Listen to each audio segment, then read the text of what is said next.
Oh putain, Vanessa, elle est abusée. Déjà au niveau de la poitrine, mais là, au niveau de son pouvoir maintenant aussi. Oh là là. C'était une très bonne nouvelle pour commencer. Bonjour à tous. On va voir le chapitre 200 de... pas 200, 100 de Black Clover.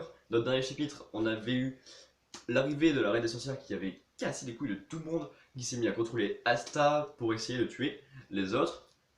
C'est il y a deux chapitres ça. Et on avait appris qu'elle faisait chier Vanessa pour qu'elle débloque son pouvoir, et elle a débloqué justement son pouvoir dans le chapitre précédent.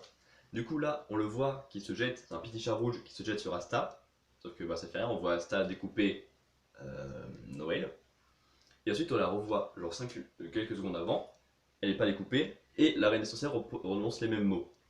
Du coup là j'ai fait what? Elle peut contrôler le temps et revenir en arrière pour sauver les vies? Mais c'est abusé! Sauf qu'en fait c'était pas ça, parce que après, donc Astarionette, Mastarionette, oui, donc Assa la marionnette, donc Mastarionette, s'est jetée sur Finral, l'a coupé et est revenu en arrière. Du coup, je me suis encore dit, bah, le temps, mais du coup, c'est débile, c'est chiant, c'est abusé comme pouvoir. Ensuite, elle s'est dit, mais je vais attaquer le chat, parce que bah, c'est pas un truc tangible, du coup, ça l'a juste coupé et c'est passé au travers, il s'est reformé, du coup, c'était nul. Du coup, en mode, ah, au secours! Et elle nous explique que, en fait, c'est un chat qui contrôle le destin des gens qui touchent, et comme Vanessa voit leur futur heureux et non pas avec des gens qui meurent, et ben Asta peut tuer personne. Surtout qu'en plus les chats c'est les animaux les plus inoffensifs, du coup ben fait aucun dégât. C'est ce qu'Asta a fait. Du coup c'est abusé. Genre elle touche n'importe quoi avec son chat, hop, son destin, elle peut le choisir plus ou moins en fonction de ses pensées.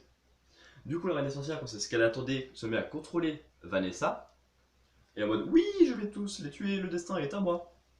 Et on voit le chat qui se jette sur la tête de la reine des sorcières, parce que Vanessa s'était touchée avec son chat et a choisi son destin, donc de se libérer et machin.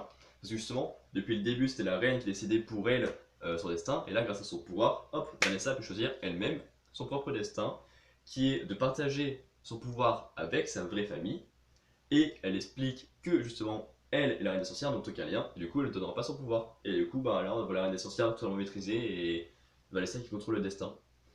Du coup, l'affrontement est fini, je vois pas ce que la reine des sorcières pourrait faire d'autre, parce que là, Vanessa, clairement, elle est abusée.